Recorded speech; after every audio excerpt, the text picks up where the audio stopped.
I'm okay with anyone quitting anything. I just don't like when they quit it too soon. Does that make sense? If it's the right thing, I don't like when they quit too soon. If it's apparently and obviously the wrong thing, listen, we don't even need to have that conversation because you already know what to do. When it's the awful, wrong, terrible thing, that's the easy decision. The tough decisions in our life are when it's both right and wrong to quit.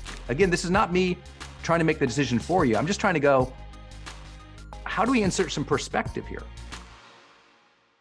If you're thinking of quitting something, I want you to diagnose what we call the oops. Diagnose the oops. It's an acronym. Like, okay, you bet on the wrong thing. You're in the wrong place. You're thinking of quitting. Oops. Made the wrong decision, chose the wrong partner, took the wrong opportunity. Oops. Okay, oops is a framework we're going to go through that we would just kind of try to figure out, oh, okay, what's going on here as a coach so I can get some more information. And I'll go to the conversation of relationships because I think that's the most common thing I get is like, I either want to quit my relationship or my marriage, or I want to quit, this job or career. I'll use those examples because they're very often convenient as metaphors. So number one, the origin. Okay. You think about leaving this marriage. Tell me, why did you pick this person in the first place? Can you take me back? Help me understand, what was it about this person that made you want to be in a relationship with them? What was the origin? Just going back to the original decision, the original commitment point, we often call it in coaching. What was that original commitment point that locked you into this relationship or locked you into this career? Like, why did you start the thing, do the thing, try the thing? Okay, we'll have that conversation. And I encourage you, if you're in a place where you're actively thinking about leaving a relationship or career or something, like, why did you start that?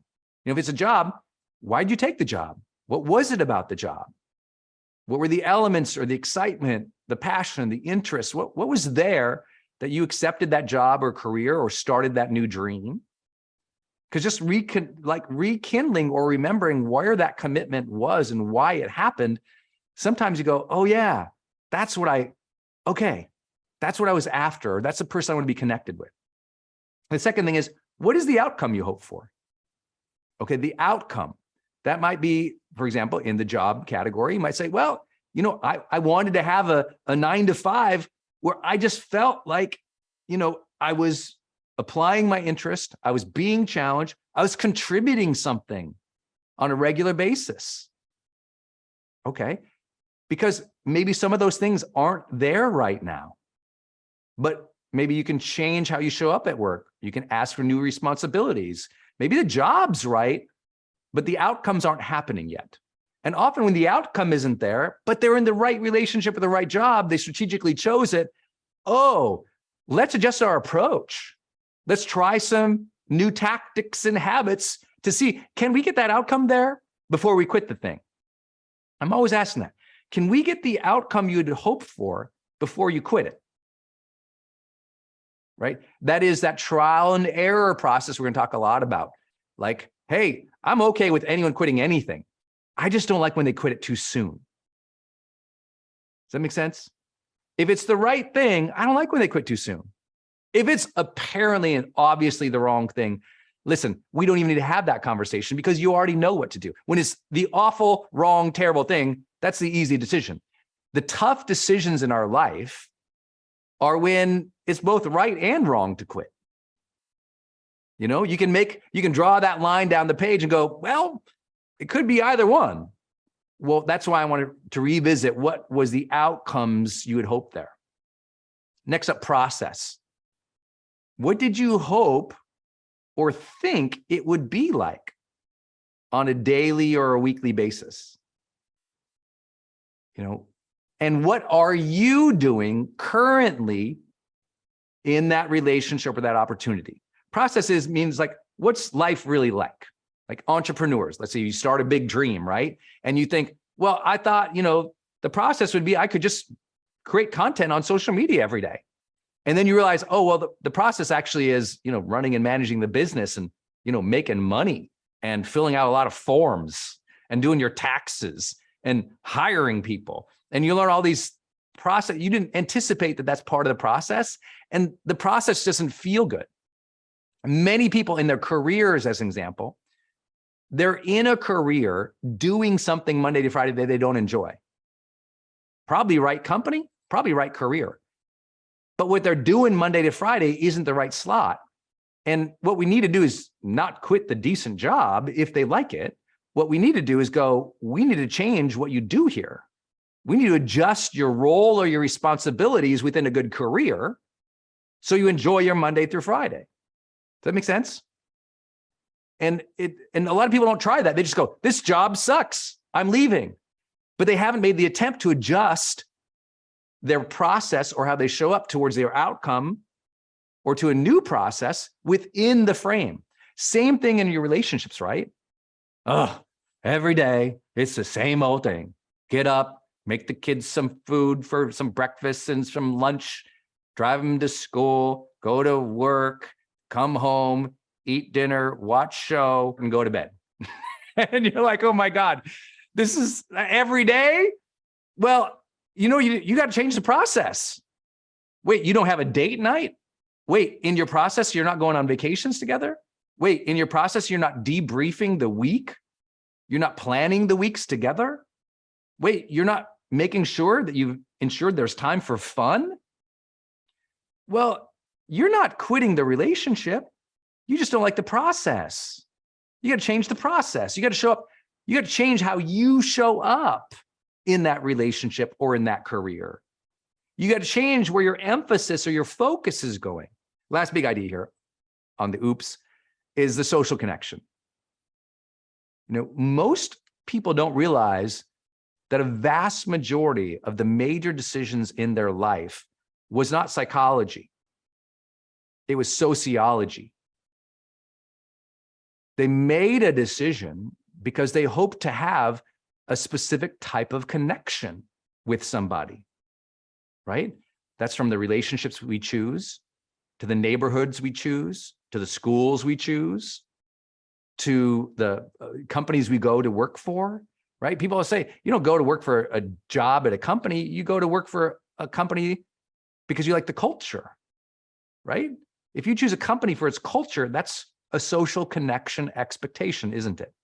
But a lot of people, the most amount of discouragement and quitting comes from the expectation related to social connection.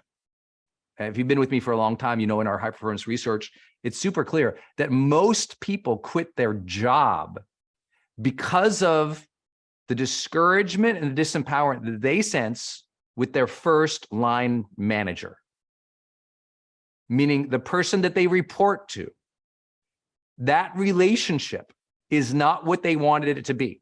They feel disempowered, not heard, not understood, not respected. They're not getting opportunities from that person. They don't think they'll ever be able to rise up beyond that person. That person's going to hold them down, or that person's just a jerk. And because of that one person, they leave a whole company. Think about that. This is 70% of people who quit a job.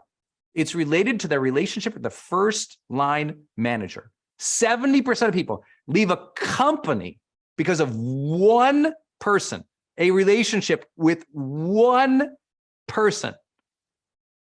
Think about that.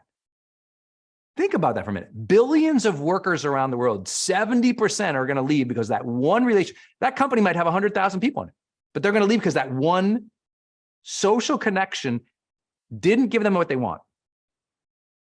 And this is where the high performance coach, I always say, okay, so there's one pain in the butt at work. But you like the company? You like the mission? There's other humans there working too?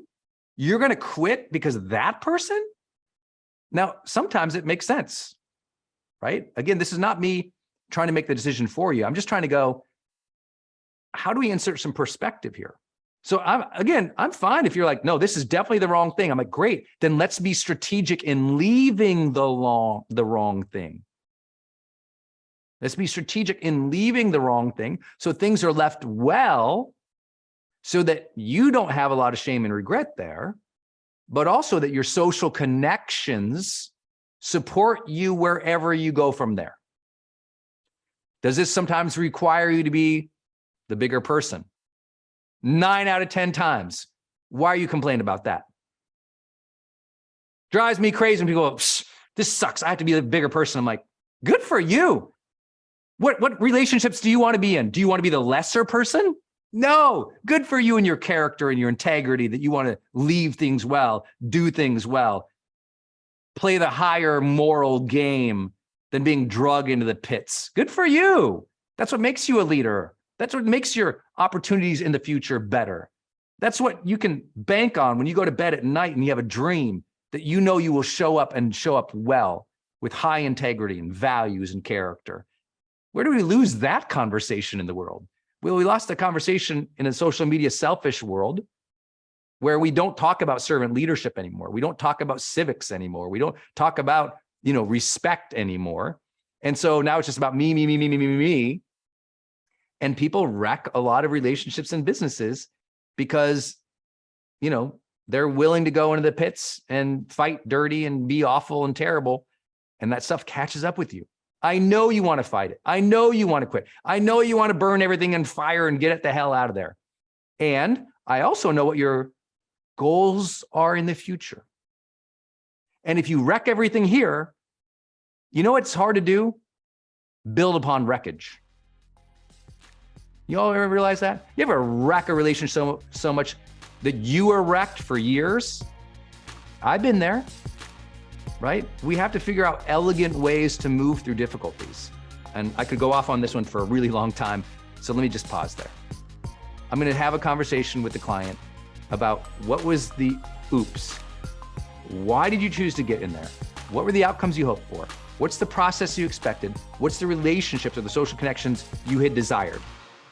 Hey, it's Brendon. Thanks for watching this video. Please enjoy all the other videos on my channel. And listen, if you would love to have a daily exclusive life coaching audio from me, make sure you go get signed up for Growth Day. If you didn't know, Growth Day is the world's #1 personal growth app. And it's the app where you go and you get your mindset right, you set your goals, you track your habits, you take wellness challenges, and you overall improve your life so you can become more successful and joyous and happy. It's called Growth Day. It's an app. You can download it on your phone anywhere or just go to growthday.com and make sure you get it because every day I leave that exclusive life coaching audio to help you level up and advance your life. Go to growthday.com and get signed up right now.